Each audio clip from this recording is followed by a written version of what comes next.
Hi. When a new parent walks into a pre-K classroom, they're looking for a lot of things. Is the room clean? Does it smell good? What kind of things are around the room hanging on the walls? Is it organized? Is there art displayed that the children have done? What about the teacher? What does she look like? They want to see certain things when they go in the room. But what's more important than that? What the parent sees or what the child sees? The parent's only there for a few minutes in the morning and a few minutes at night. Our goal is to please the child. Our goal is to create a room and an environment where the kid is happy, where the kid can learn, where they can explore and play. What you have in your room plays a huge part in that. A big part of Better Beginnings is the centers that the room is divided up into.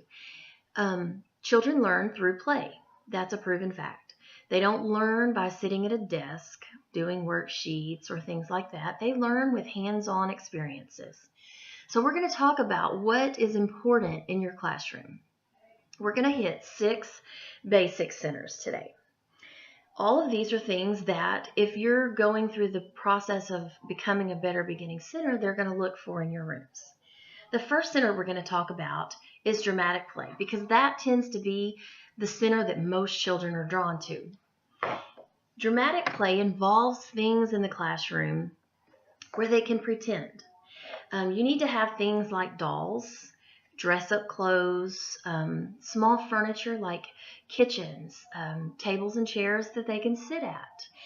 You want to have things that are culturally diverse. Baby dolls need to be several different races. You want to have food that involves different cultures. You could have fake spaghetti for Italy, or you could have sushi for China. Same thing with your dress-up clothes. You want to have things that are culturally diverse. So you might have a kimono for China. I've seen wooden shoes. There's a lot of different things you can do to bring culture into the classroom right there in that center. You also want to make sure in that center that you are having things for boys and things for girls. So you might have in your dress-up clothes a tie that's gender specific towards a man, or a pair of high heels, which would be gender specific towards a female. It gets a little tricky when you start talking non-gender items. I tend to think of like camouflage as being something that's more specific towards a man, but it's not. That falls into the category of non-specific. It can go either way. So you want to be careful when you're choosing items for this center that you have things that are good for girls, things that are good for boys, and things that are good for both. The next center that we're going to talk about is our science center. Science is a great there's so much that you can do in your classroom for science. Plant a garden. You can grow flowers. There's a category that involves things that are alive. So you want to have live plants. You could have a fish, a bird, things that the kids have to take care of. An animal they would have to feed, clean their cages, things like that. Planting gardens. That is a huge thing, and there's a lot of things that children can learn through hands-on experiences in a garden. You can bring science in with books, puzzles, things on your walls.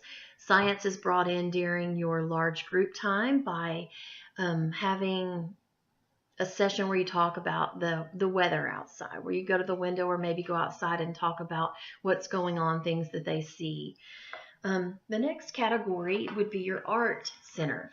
And in your art center, you want to have all different kinds of things. These things need to be accessible. That's a problem that a lot of teachers make. They want to bring things out periodically that they can use, but these things need to be there for them all the time. Crayons, markers, glue, scissors, paper to cut with, things that they can make collages with, beads, cotton balls. The ideas in that are limitless. Math is the next thing. Anything that has numbers counts as math. The clock on your wall, your calendar, cards, dice. You can do all kinds of things. There's games that they can play. Any way that you incorporate numbers into your room satisfies your math. Then we have manipulatives. Manipulatives are anything that they use with their fingers. Puzzles, small blocks, linking, things that link together. Then you also have a block center. And in your block center, these have to be 2 inches in length to count as a block. So a lot of people think the little blocks count, but they don't. You want bigger blocks. You have to have 2 sets of blocks, one that's at least 150 pieces and one that's at least 20 pieces. You also have to have cars, you have to have a basket of people, and you have to have a basket of animals for your block center to be complete. And then the last thing I want to talk about is your reading center. Books, books, books. There's several different categories of books. You want to have books that, as we talked about before, are culturally diverse. They need to show the difference in ages. You want to have books that display babies up through older people.